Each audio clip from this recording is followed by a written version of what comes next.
My brother Marcus has always been the family success story. The golden child.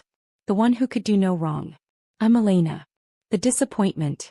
The one who never lived up to her potential. Marcus graduated from Stanford Business School in 2015. Dad threw him a party with 200 guests. There were speeches. A video montage. Dad actually cried during his toast about how proud he was. I graduated from MIT with a dual degree in computer science and economics that same year. I got a card in the mail. It said, "Congratulations. Love, Mom and Dad." That should have told me everything I needed to know about how the next decade would go. Marcus started a consulting firm in Denver called Apex Strategic Solutions in 2016. Dad invested $500,000. Mom told everyone at church. Aunts and uncles shared his LinkedIn post. Cousins asked for business advice. I started working as a software engineer at a tech startup.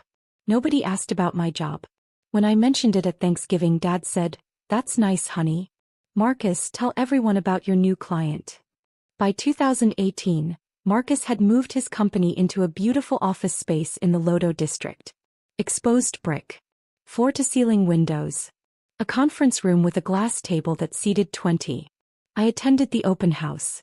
The whole family came. Dad gave another speech about entrepreneurship and legacy. Marcus showed everyone around like he was giving a tour of the Sistine Chapel. "This is what success looks like," he told me privately, gesturing at the space. "Maybe someday you'll have something like this." I smiled. Maybe.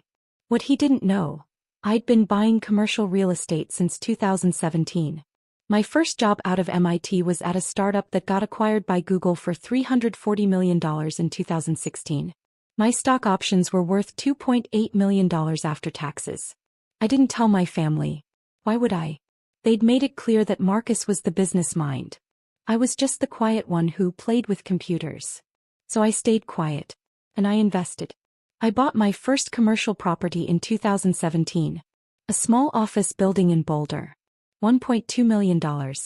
I rented it out to 3 tech startups. Positive cash flow from day one. My second property came 6 months later.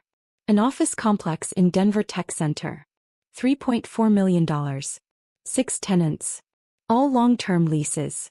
By 2019, I had a portfolio worth $18 million across Colorado. That's when the building became available. Marcus had been renting office space in the Lodo district for 3 years. His company was growing.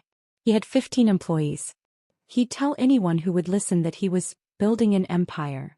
The building he rented space in was a converted warehouse. 6 floors. Exposed brick. Massive windows. 22 office suites. In March 2019, the owner died. His estate put the building on the market for $14 million. I bought it in cash through my LLC, Catalyst Properties Holdings, in April 2019. Marcus never knew.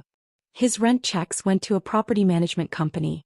His lease agreement had the LLC name on it, not mine. The property managers handled everything. I owned the building my brother's office was in. And he had no idea. For the next 4 years, life continued as normal. Marcus's company grew. By 2023, he had 23 employees. He'd expanded to take up the entire 3rd floor of the building. His company did $4.7 million in revenue that year. Dad bragged to everyone. Mom posted about it on Facebook. Extended family asked Marcus for business advice at every holiday gathering. I continued my work in tech. In 2020, I joined a fintech startup as their VP of engineering. We scaled from 30 employees to 200. We raised a Series C for $85 million. My equity was now worth approximately $12 million on paper. I also continued buying real estate. By 2023, my portfolio was worth $47 million. I owned 12 commercial properties across Colorado and Utah. Nobody in my family asked about my work. When they did, the questions were surface level. "Still doing the computer thing? That's nice, honey. Marcus just landed a $2 million client." At Christmas 2022, Marcus announced he was buying a house in Cherry Creek.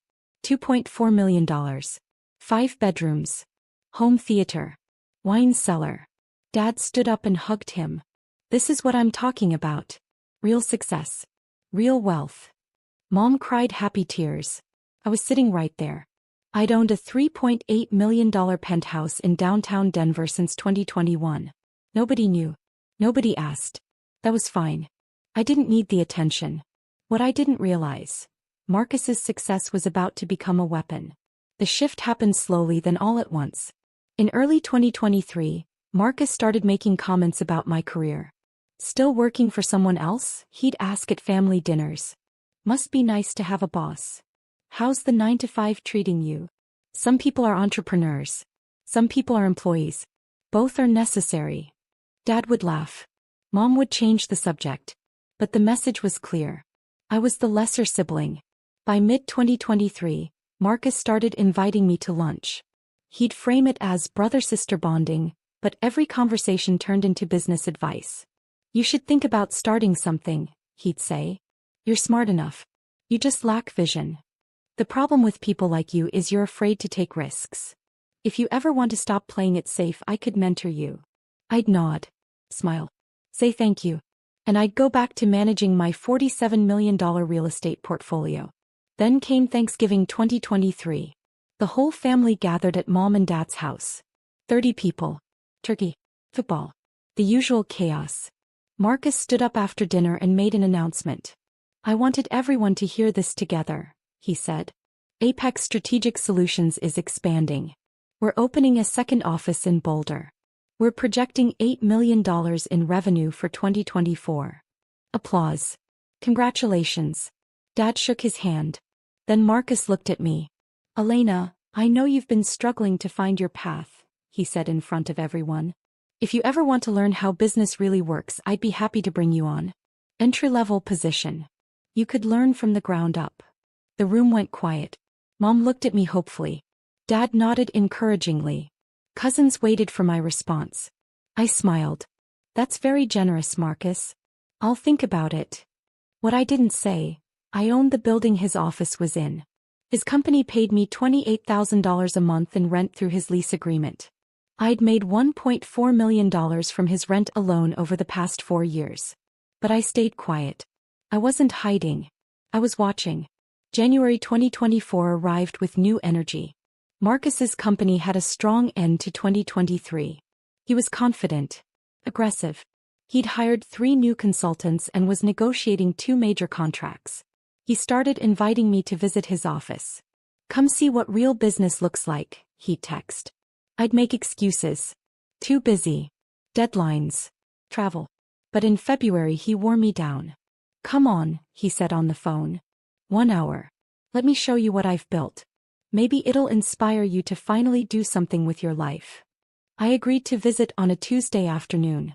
I arrived at 2 p.m. The building I owned. The office he rented. Marcus greeted me in the lobby like a CEO welcoming a dignitary.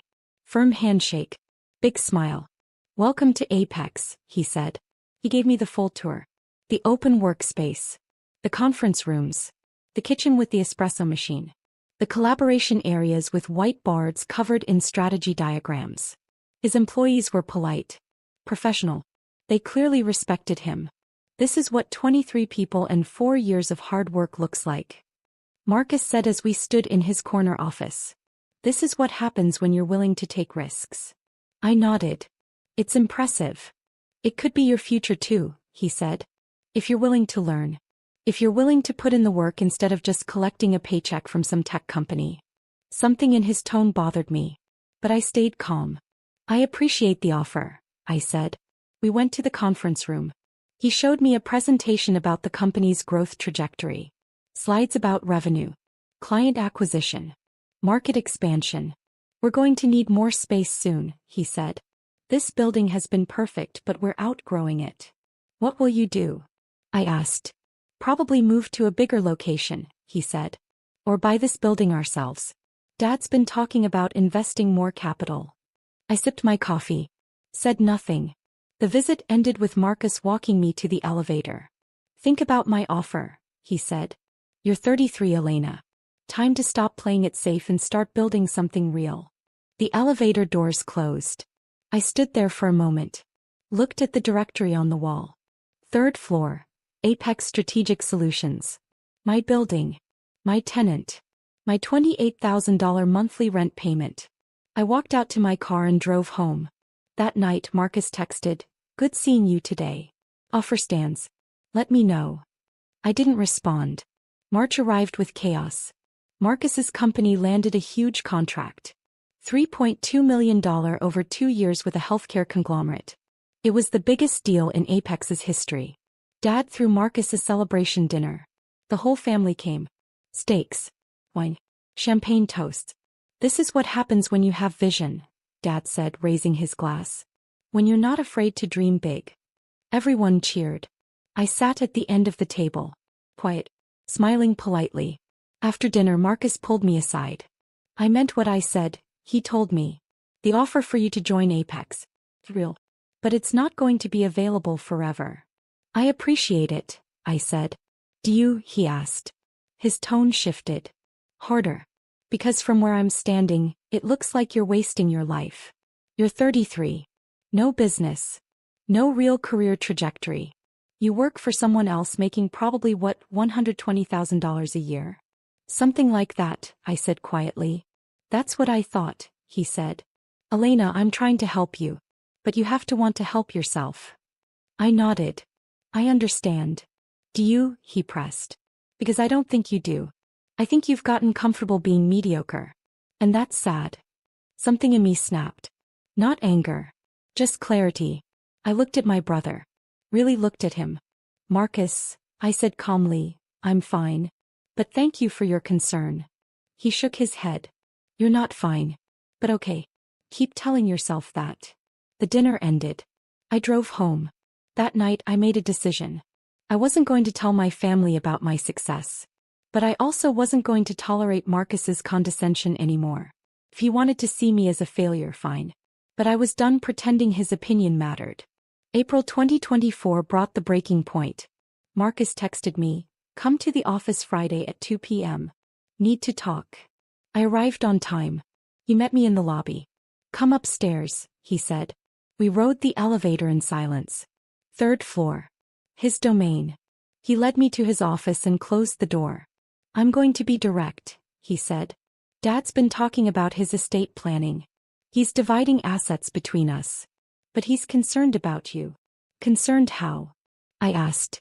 "About your financial stability," Marcus said. "You don't own property. You don't have a business. You're just coasting. He's worried that if something happened to him, you wouldn't be okay." I stayed quiet. "So here's what I'm proposing," Marcus continued. "I'll buy you out of your inheritance now. Dad's portion would be about $400,000 for each of us. I'll give you $300,000 cash today. You can use it as a down payment on a house. Start building some real equity." I stared at him. "You want to buy my inheritance?" "For your benefit," he said. "So you can actually start building wealth instead of just existing paycheck to paycheck." "And you discussed this with Dad?" I asked. "He thinks it's a good idea," Marcus said. "He wants to make sure you're taken care of. This way you get capital now when you need it. I get more stake in the family business properties Dad owns. Everyone wins." I leaned back in my chair. "That's very generous." "I'm trying to help you," he said. "But you have to accept help, Elena." I looked around his office. The desk. The view. The framed photos of him with clients. All in my building. "I need to think about it," I said. His expression hardened. "There's nothing to think about. This is a good deal. Unless you're too proud to accept help from your successful brother." "It's not about pride," I said. "Then what's it about?" he demanded. "Because from where I'm sitting, you're about to turn down a lifeline because you can't admit you need one." I stood up. I said, "I'll think about it." "Sit down," Marcus said. "We're not done talking." "Actually we are," I said. His face flushed red. "You know what your problem is, Elena? You've never understood how the real world works. You live in this fantasy where your little tech job matters. But it doesn't. You're 33 and you have nothing to show for your life." I walked toward the door. "Don't walk away from me," Marcus said, his voice rising. "I'm trying to help you and you're being ungrateful and childish." I opened the door. "You're a failure," Marcus said behind me. "And you're too stubborn to admit it."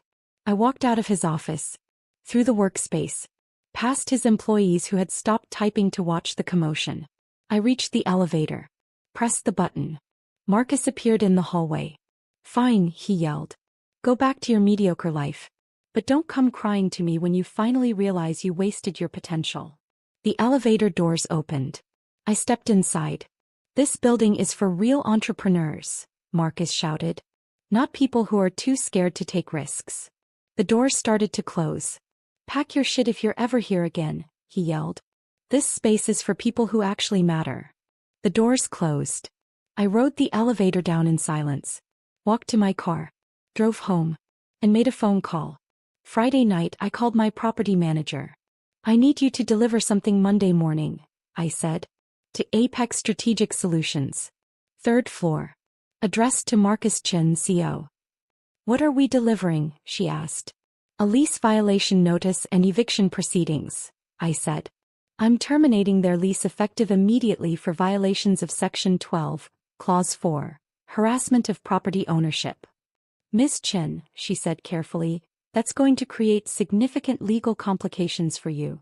No, I said. It's going to create complications for him. I want it delivered at 9 a.m. Monday. By courier. With documentation of everything. Everything, she asked. Property ownership records. Purchase date. LC documentation. Is 4 years of rent payments. All of it. There was a pause. Are you sure? Very sure, I said. It's time my brother learned who owns the building he's been working in. Understood, she said. I'll prepare everything. I hung up. Saturday and Sunday passed slowly. I didn't hear from Marcus. Didn't hear from family. I spent the weekend reviewing documentation, making sure every detail was perfect. Monday morning arrived. I woke up at 6 a.m., made coffee, sat on my balcony overlooking downtown Denver. At 8:45 a.m. my phone rang. Property manager. The courier is on his way, she said. He'll be there at 9 a.m. exactly. Thank you, I said. I waited. At 9:47 a.m., my phone started ringing. Marcus. I let it go to voicemail. He called again. And again. At 10:03 a.m. a text arrived. Call me now. Another text. What the fuck did you do? Another. This is a joke, right? This has to be a mistake. I didn't respond. At 10:17 a.m. Dad called. I answered. Elena, Dad said. His voice was tight. Marcus just called me. He's saying you own his building? That you sent him an eviction notice. That's correct, I said calmly. What are you talking about? Dad demanded. How could you own that building? I bought it in April 2019, I said. For $14 million. In cash. Through my LLC, Catalyst Properties Holdings. Silence. That's not possible, Dad said. You don't have $14 million. I had $18 million in 2019, I said. My current portfolio is worth about $47 million. The building Marcus rents from is one of 12 commercial properties I own. More silence. You're lying, Dad said. I'm not, I said. Marcus has been paying me $28,000 a month in rent for the past 4 years. I've made $1.4 million from his company alone. Why would you do this? Dad asked. Why would you hide this from us? I didn't hide it, I said. Nobody ever asked. Don't give me that, Dad snapped. You deliberately kept this from the family. Did I asked. Or did everyone just assume Marcus was the only successful one? Did anyone ever ask about my career? My finances? My life? Dad didn't answer. Friday afternoon, I continued, Marcus told me I was a failure. He said this building was for real entrepreneurs. He told me to pack my shit. So I'm granting his wish. He has 30 days to vacate the premises. Elena, Dad said, his voice changing. Softer. Let's talk about this. Don't make rash decisions. It's not rash, I said. It's been 4 years overdue. You can't kick your brother out, Dad said. His whole business is there. His employees. His clients. He should have thought about that before he decided I didn't matter, I said. Elena, please, Dad said. Let's have a family meeting. We can work this out. There's nothing to work out, I said. Marcus violated his lease agreement. He has 30 days. The property management company will handle everything from here. I hung up. The next 72 hours were chaos. Monday afternoon, 23 calls from Marcus. 17 from Dad. 8 from Mom. 12 from extended family members who'd somehow heard. I didn't answer any of them. Tuesday morning, Marcus showed up at my building. Security called me. "There's a Marcus Chin here demanding to see you," the security guard said. "Tell him I'm not available," I said. "He's very insistent," the guard said. "He says he's your brother. Tell him to contact my property management company for all matters related to his lease," I said. Marcus left. Tuesday afternoon, a lawyer called. Marcus had hired an attorney. "Miss Chin," the lawyer said, "I represent Apex Strategic Solutions. We'd like to discuss the lease termination. All communications should go through my property management company and my attorney," I said. I gave him both numbers and hung up. Tuesday evening, Mom showed up at my penthouse. I let her in. "Elena," she said, crying. "What are you doing? Why are you trying to destroy your brother?" "I'm not destroying him," I said calmly. "I'm enforcing a lease agreement he violated." "He didn't violate anything," Mom said. "He just spoke honestly to you." "He told me to pack my shit," I said. "He called me a failure. He said the building was for real entrepreneurs." "In my building, Mom. The building I own." "You should have told us," Mom said. "You should have told us you were successful." "Why?" I asked. "So you could celebrate Marcus less? So Dad could actually acknowledge I exist." Mom's face crumpled. "That's not fair. Isn't it?" I asked. "When's the last time anyone asked about my job, my life, anything that wasn't about Marcus?" She didn't answer. "I bought my first property in 2017, I said. "I've owned a $47 million real estate portfolio for years. I'm the VP of engineering at a fintech company worth $300 million. My equity alone is worth $12 million. I own a $3.8 million penthouse. And not one person in this family ever asked if I was okay, if I needed anything, if I was successful. Because you never told us," Mom whispered. "I shouldn't have had to," I said. "You're my family. You should have cared enough to ask." Mom left in tears. Wednesday morning, Dad called. I answered. "Your mother is devastated," he said. "I'm sorry to hear that," I said. "Elena, this needs to stop," Dad said. His voice was hard now. "I agree. You're tearing this family apart over your ego." "My ego?" I asked. "Yes," he said. "You're mad that Marcus got attention. So you're punishing him." "I'm enforcing a legal agreement," I said. "Nothing more." "We need to talk," Dad said. "As a family. Saturday. My house. Everyone will be there." "I don't think that's a good idea," I said. "I'm not asking," Dad said. "You will be there. Or you're out of this family permanently." He hung up. Saturday arrived with gray skies and cold wind. I drove to my parents' house at 2 p.m. Every family member's car was in the driveway. Dad, Marcus, Aunt Linda, Uncle Tom, cousins. This was an intervention. I walked in. Everyone was sitting in the living room. Silent. Waiting. "Elena," Dad said. "Sit down." I sat. Marcus was across from me. His eyes were red. He looked like he hadn't slept. "We're here," Dad said, "because this situation has gotten out of control. Elena, you're destroying your brother's business over a personal grudge." "I'm not destroying anything," I said.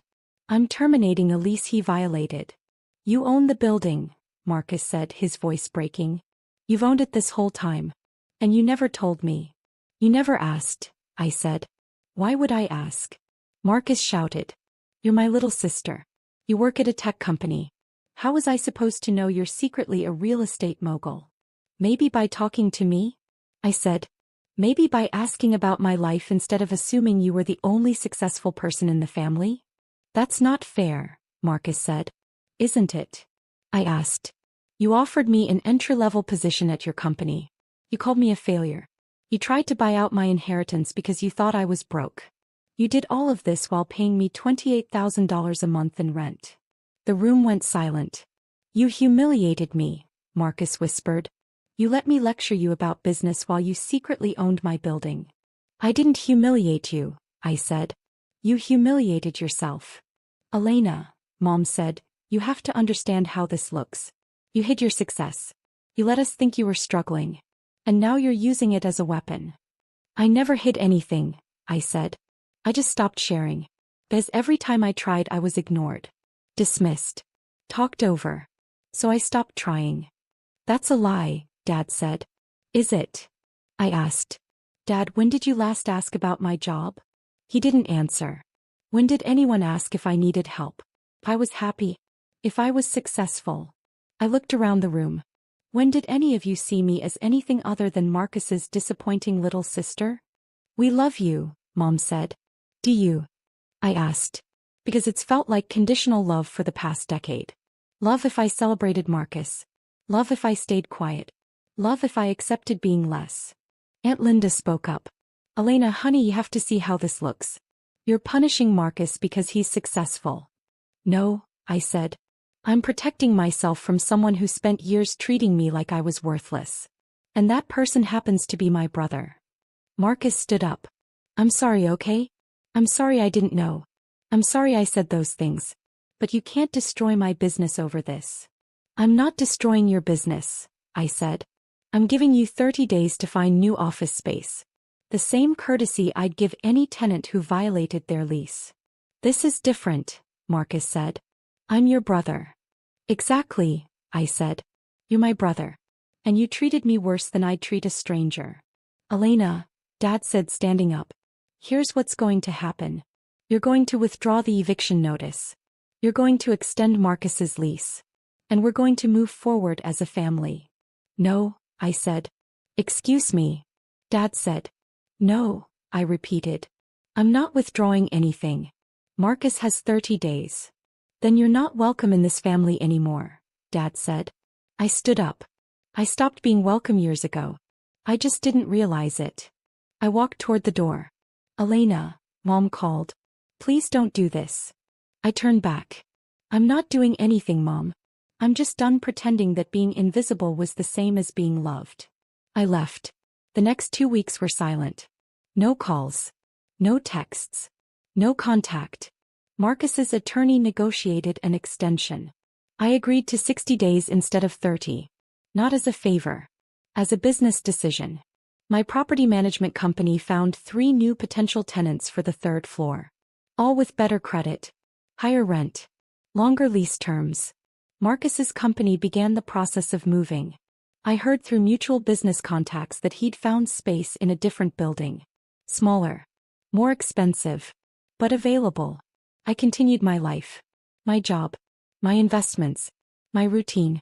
On a Tuesday morning 3 weeks after the family meeting, I received an email. From Marcus. Subject line, I need to talk to you. I deleted it without reading. An hour later, another email, please. I opened it. Elena. I've spent 3 weeks thinking about what happened. About what I said. About how I treated you. You were right. I didn't ask about your life. I didn't see you. I assumed I was the only one who mattered. And I'm sorry. I don't expect you to forgive me. I don't expect you to change your mind about the lease. I just need you to know that I understand now. You weren't hiding. I was just too arrogant to look. Marcus. I read it twice. Then I closed my laptop and went to a meeting. October 2024 arrived with golden leaves and cold mornings. Marcus's company had moved into their new space. Smaller. 3rd floor of a different building. Higher rent. I heard through the family grapevine that his business was struggling. The move had been expensive. He'd lost 2 clients during the transition. Revenue was down. I didn't reach out. My portfolio hit $52 million. I promoted 2 senior engineers at my company. I bought another property in Salt Lake City. Life continued. On a Friday afternoon my phone rang. Unknown number. I answered. Elena. A woman's voice. Familiar. Yes. It's Rebecca. Marcus's wife. I hadn't spoken to Rebecca since the family meeting. Hi, I said cautiously. I know I have no right to ask this, Rebecca said. But I need to talk to you. In person. Just 30 minutes. Rebecca. Please, she said. It's not about the lease. Or the building. It's about Marcus. Something in her voice made me pause. Hey, I said. Coffee tomorrow morning? Thank you, she whispered. We met at a cafe in Capitol Hill. Rebecca looked tired. Thinner than I remembered. Thank you for meeting me, she said as we sat down. Of course, I said. What's going on? Rebecca took a breath. Marcus is not okay. The business is failing. We're burning through savings. He's not sleeping. He barely eats. And he won't talk to anyone. I stayed quiet. He's too proud to ask for help, Rebecca continued. But I'm not. Elena, I know what he did. I know what he said to you. And you had every right to do what you did. Rebecca. Let me finish, she said. Marcus has been the golden child his whole life. Everything came easy. Dad's approval. Success. Pain. And when you revealed that you'd been more successful than him all along, it shattered something in him. That's not my problem, I said gently. I know, Rebecca said. But I'm asking you to consider something. Not for Marcus. For yourself. What do you mean? You proved your point, Rebecca said. Everyone knows you're successful now. Marcus knows he was wrong. The family knows they ignored you. You won. But winning doesn't mean you have to keep punishing him forever. I looked at my coffee. I'm not punishing him. I'm just living my life. Are you? Rebecca asked. Because from where I'm sitting you're still carrying all that hurt. All that anger. And it's heavy. What are you asking me to do? I asked. Have coffee with him, Rebecca said. Just once. Let him apologize properly. Not to fix the business. Not to get something from you. Just to heal what's broken. I don't know if I can, I said. I understand, Rebecca said. But think about it. For yourself. Not for him. She left. I sat there for another hour. Thinking. 2 weeks later I called Marcus. He answered on the first ring. Elena. Hi, I said. Rebecca talked to me. Silence. I'm willing to have coffee, I said. One conversation. That's all I'm promising. Okay, Marcus said quietly. When? Saturday. 10 a.m. Same cafe. I'll be there, he said. Saturday arrived. I got there early. Ordered coffee. Waited. Marcus arrived at 9:55 a.m. He looked different. Older. Tired. Humble. Thank you for coming, he said as he sat down. I nodded. I don't know where to start, Marcus said. Start with the truth, I said. He took a breath. I was jealous of you. I blinked. What? I've been jealous of you since we were kids, Marcus said. You were smarter than me. You got into MIT. You understood things I had to work twice as hard to learn. And I hated it. I didn't know what to say. So I made myself into the golden child, Marcus continued. I worked harder. I got the praise. I built the image of success. And I convinced myself I'd won. That I was better. Marcus. But you were always ahead of me, he said. You just didn't need the applause. And that made me even more insecure. He looked at me. When I found out you owned the building, I wasn't just embarrassed. I was devastated.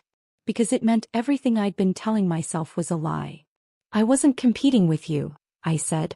I know, Marcus said. That's what makes it worse. You weren't even trying to beat me. You were just living your life. And you still won. This isn't about winning, I said. I know, he said. But that's how I saw it. And I'm sorry. I'm sorry for treating you like you didn't matter. I'm sorry for offering you an entry-level job. I'm sorry for calling you a failure. I'm sorry for all of it. I sat back. Do you know why I never told you about my success? Why? He asked. Because I didn't need to, I said. I didn't need Dad's praise. I didn't need Mom's Facebook posts. I didn't need anyone to validate that I was doing okay. I just needed to do the work. I wish I could be like that, Marcus said. You can, I said. You just have to stop measuring yourself against everyone else. We sat in silence for a moment. Your business is struggling, I said. Yeah, Marcus admitted. The move was expensive. We lost clients. It's been rough. What are you going to do? I asked. Figure it out, he said. Like I should have been doing all along instead of performing for Dad. I nodded. Good. Elena, Marcus said, I'm not asking you to forgive me. I'm not asking for help with the business. I'm just asking if someday we can rebuild something. As siblings. Not competitors. I looked at my brother. Really looked at him. Maybe, I said. But it's going to take time. I understand, he said. We finished our coffee. Talked about small things. Weather. Rebecca's new job. Nothing important. When we left, Marcus hugged me. Thank you, he whispered. I hugged him back. Don't make me regret this, I said. I won't, he promised. November 2025. Marcus's company survived. Barely. He downsized to 12 employees. Focused on 3 core clients. Stopped chasing the appearance of success and started building something sustainable. Dad and I still haven't spoken much. Mom tries. I let her. The extended family gossips. I don't care anymore. My portfolio hit $61 million. I got promoted to Chief Technology Officer at my company. We're preparing for an IPO. Marcus and I have coffee once a month.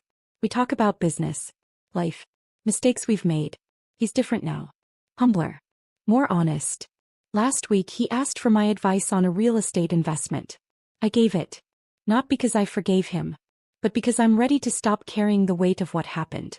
Rebecca was right. Winning isn't about punishment. It's about freedom. And I'm finally free.